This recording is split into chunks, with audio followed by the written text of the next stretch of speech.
I was working with a refugee from Uganda who was gay, facing the death penalty in Uganda, come to South Africa, fleeing, asking South Africa, please protect me. Most of our clients, yes, they face death penalties or even being stoned to death because of who they are. So from 2023, you haven't been receiving people? Yes. Sorry, Carol, isn't that a violation of international law? It is. So you're saying that for 2 years now, we haven't received any refugees who come to seek help in South Africa? Yes. And now we're saying that those people theoretically are now undocumented, and these are the people we're talking about wanting to get access to clinics. That's true. You're listening to The Ordinary Activist with Nigel Branken on Hillbrow Radio, because activism starts with ordinary people. Great. Carol, it is such a joy to have you in studio with us today.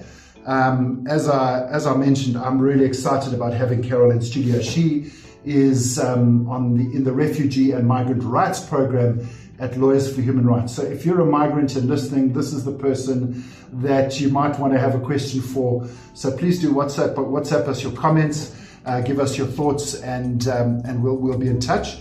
And of course, what we do want to do as well is I'm going to ask Carol a whole lot of questions that I've heard from migrants that I work with. Carol also heads up the law clinic at Lawyers for Human Rights, and of course also works with many people who having challenges to access documentation. What we're seeing, of course, as we know in the communities, is that clinics, people are being turned away. They're being asked for documentation when they go to JP Clinic, Hillbrow Clinic, Yeovil Clinic, clinics around the city. Even at hospitals, we're being told people are being turned away, and people are asking about documentation. Carol, welcome into studio. I'm hoping that you can talk us through some of the pathways that people get access to documentation and some of the challenges that people have with regard to documentation. But maybe you can just give us, first of all, a little hi and let us know what your thoughts are about Operation Dudula blocking people having access to healthcare. All right, thank you very much, Nigel, and hello to the listeners at home. So this issue with Operation Dudula is a whole big issue, and I like the approach of us starting by addressing the issue of documentation, because I think that is the root cause. What I feel is that, so the Constitution is clear. As an attorney, we all know that we work with the law. So the Constitution of our country is clear that everyone has got the right to access to healthcare. So it doesn't look at your documentation status, it doesn't look at where you come from and all that. So I'm happy to be here to unpack the issue of documentation so that we can understand what rights are attached to each documentation status. So I think maybe even the listeners at home will assist with some of the questions, the burning questions that they always had regarding documentation, and also just stating how easy it's not. It's not easy for one to get documented in South Africa when you come from other countries. So I will also speak about my experiences within the law clinic in the Refugee and Migrant Rights Program, because what we do is that we advocate for asylum seekers and refugees, and I hope in this conversation we will highlight how difficult it is for one to either get documented or even keep their documents up to date because of the issues we see in Home Affairs. Yeah, I mean, of course, what we constantly being told is by foreign nationals that we work with is that it seems that getting documents in South Africa is like one of the most difficult things that anybody can do. Yeah. Most of the people that I've worked with are desperate to get documentation. They go to whatever means they can to try and get documented. People want to be, generally my perception is people want to be in countries legally. And that's the international experience as well, that migrants generally don't commit crimes as much as nationals because they fear getting caught and deported, and there's huge consequences for migrants in a country. So maybe we can just start by, I'm thinking it would be helpful to go through some of the the channels through which people come into the country, Okay. and what some of the blockages are with them getting that documentation and how they can unblock that. So maybe we could start with what would you recommend? We're starting with asylum and how people would come into the country. What is an asylum seeker? Those kinds of things. Maybe help us to understand that. And then what are the blockages and how can people unblock those things? All right. So I think it would be great to start with asylum. So we should understand that an asylum seeker or a refugee is someone who flees away from their country of origin because of certain issues. So there is one thing that we need to understand is that there is international law before there can be our own laws in our So that's the UN conventions. Yes. Yeah. So in terms of the UN conventions, they talk about people who flee from their countries of origin because of things that are happening in their country of origin and that are beyond their control. So therefore, due to those things, one would then have to go to another country to seek for international protection. So what that means is that they have been persecuted. For example, in terms of the 1961 UN Convention, 1951 UN Conventions, it talks about people who flee from their countries of origin due to fear of being persecuted by either their race, their gender, political opinion, religion, and all those things. So, so Carol, just to talk practically here, I mean, my experience of working with some of these people is we working with, last week I was working with a refugee from Uganda who was gay, facing the death penalty in Uganda, come to South Africa, fleeing, asking South Africa, please protect me because I'm gay, people are wanting to kill me. So he's got a legitimate claim here. He's gone to he's tried to get documentation a number of times. Other kinds of things. We've had people who've been involved in war-torn situations. I'm busy helping a young girl at the moment who, well, as a young girl, compared to me, I'm in my 50s now. She's, I think, in her 20s. And she's fled because of her mother was murdered in front of her. I mean, it's horrific. There was horrific sexual crimes committed against her family, and she fled from that and fled to South Africa asking for help, and also struggling to get documentation in South Africa. So these are the kinds of people that we're talking about, the categories. So maybe let's take it from the issue of the person from Uganda. So we might all know, or if you don't know, that Uganda has passed on anti-gay laws. So what that means is that there wouldn't be, the country itself does not allow for anyone to either be gay or lesbian or, express their sexual or their gender identity and all that. So if you are a gay person living in Uganda, what that means for you is that should the government be aware of your sexual identity, then you might be arrested due to that. So most of our clients are people who are fleeing their countries of origin because, yes, they face death penalties or they face being arrested, they fear being arrested or even being stoned to death, because we've heard of people who are being stoned to death because of who they are. So what usually happens is someone would leave their country to come to South Africa or to any other country to seek international protection. So now let's talk about someone who leaves their country of origin, example being that person from Uganda coming to South Africa to seek international protection. So what happens is at the port of entry, this is the border post, one has to declare their intention to apply for asylum. What that means is that they will be faced with an immigration officer, and they should explain to the immigration officer that they want to apply for asylum in South Africa.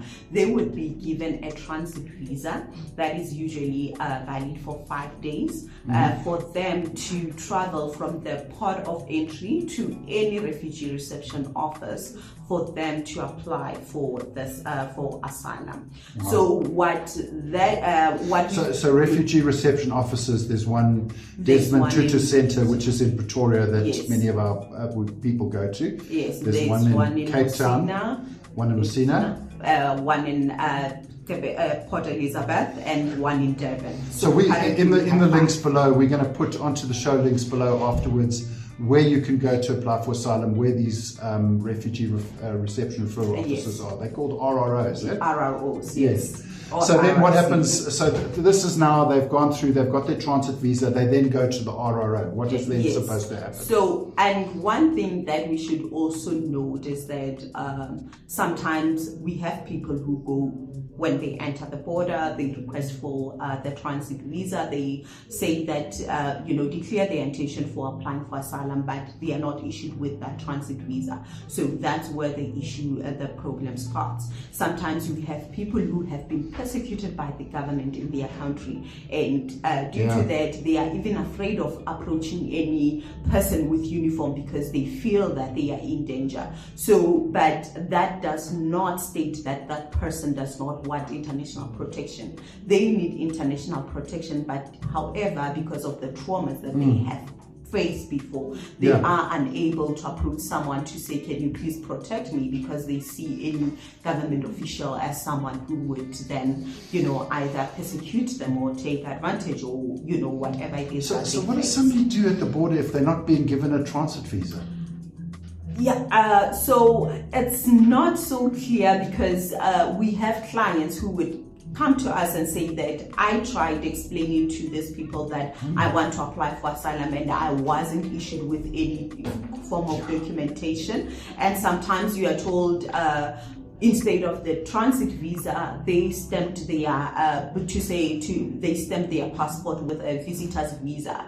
So those are two different things, and I think sometimes being capacitating people at the border post would be very something that the government needs to look at.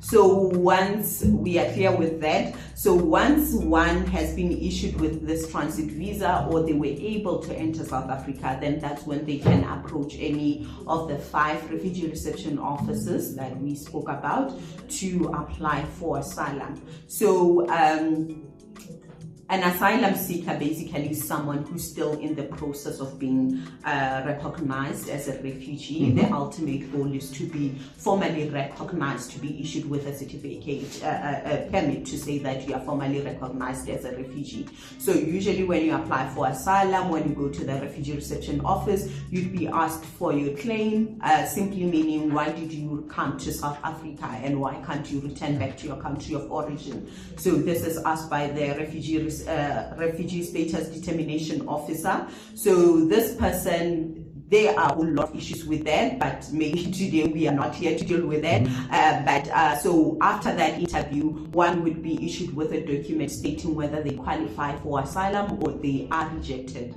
So this rejection now is the first rejection. Once you are rejected, you are issued with asylum. If your claim is granted, then you'd be issued with a refugee permit. So meaning that you can renew your permit 4 years at a time, until such time that you are able to apply for a certificate. So just help me here. I don't know if you know the numbers, but if you don't, we'll try to find them. So typically in South Africa, when people are going to the refugee reception referral offices, what we constantly being told is people are being turned away. So they're not able to get into to apply. This person that I was talking about, the gay person from Uganda, went to the office twice and was turned away twice. What do they do if they're turned away? So in most cases, when they are turned away, then they would then approach organizations like Lawyers for Human Rights for further assistance. For people who do not know about organizations like Lawyers for Human Rights, then people would be left in the limbo.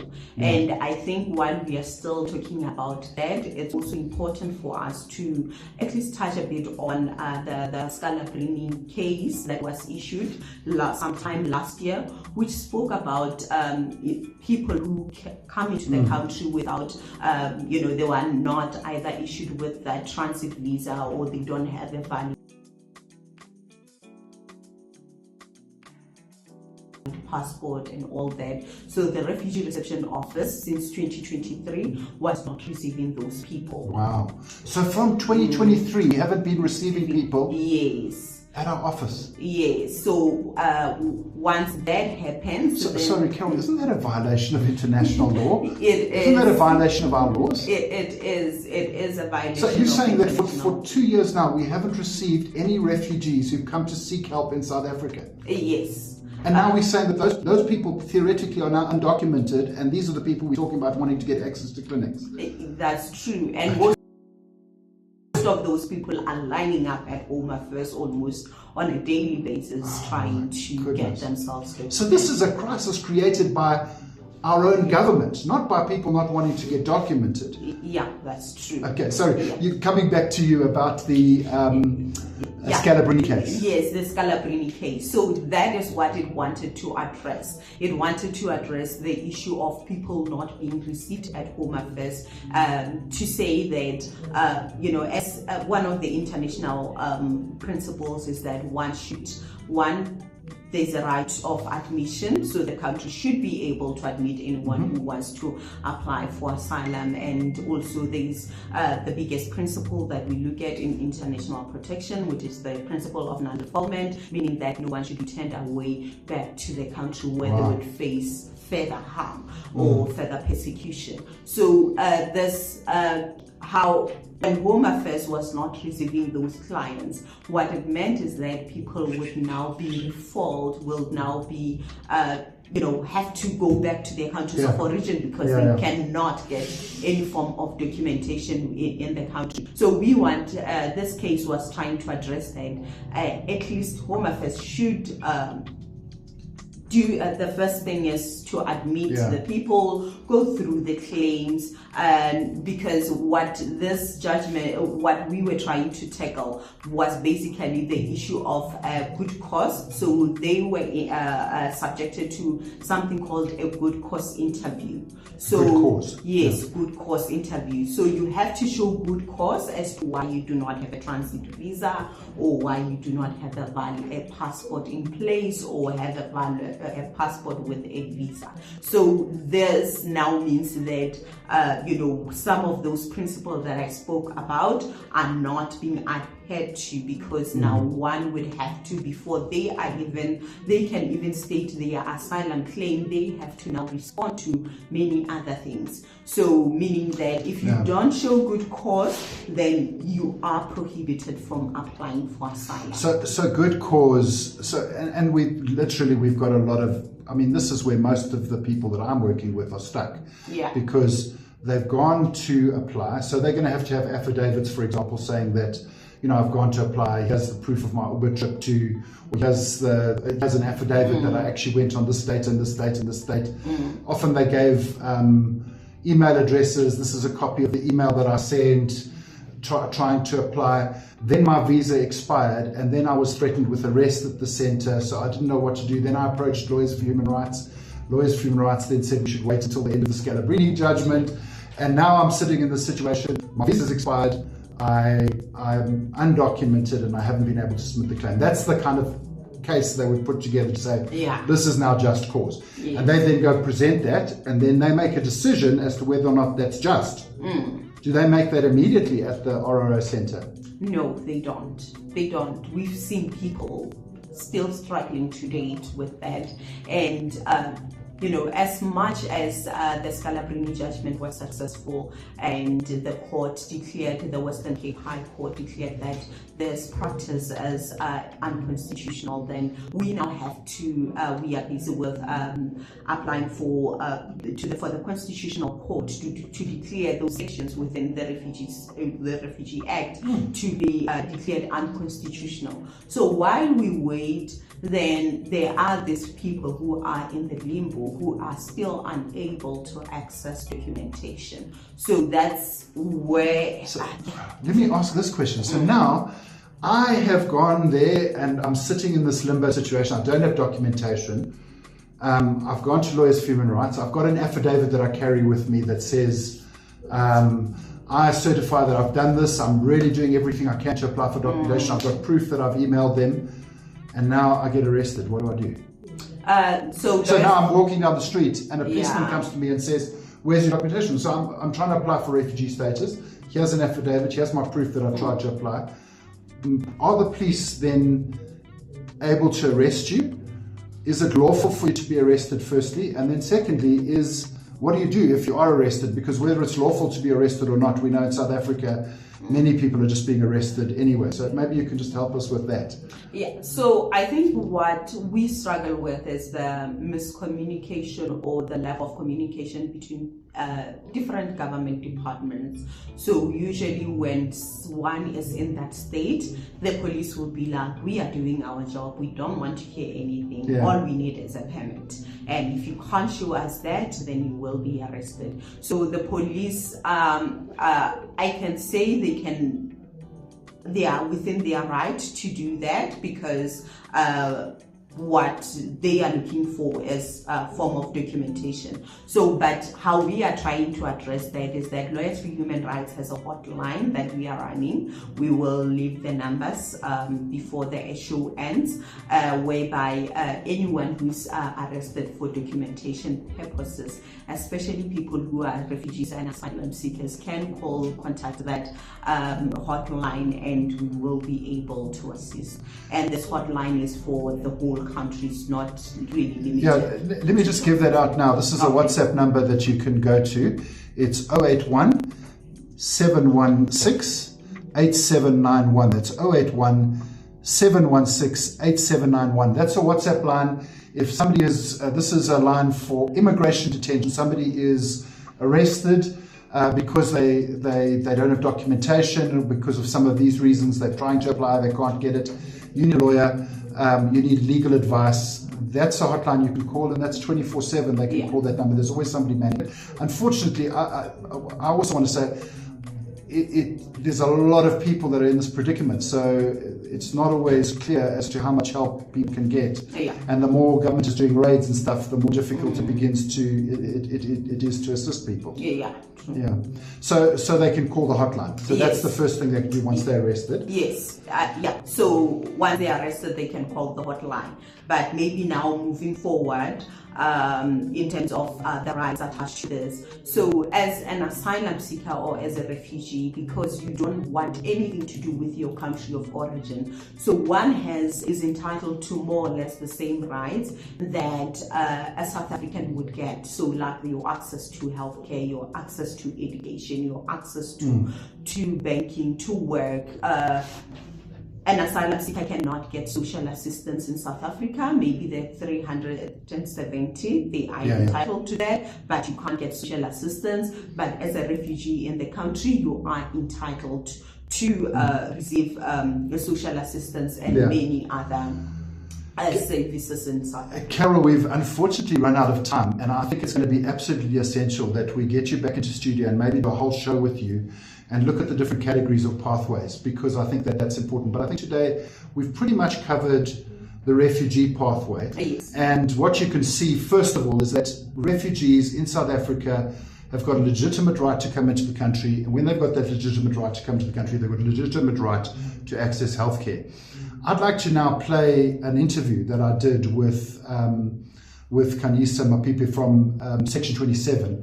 That was really excellent, and she begins to look into some of these issues around the health rights and access issues. But just to say, if you do need assistance, do need advice, you want to speak to Carol, do you want to tell us about the clinic that this is an immigration clinic for refugees and migrants in particular, and do you want to tell us the days they can come and where they can come in Joburg?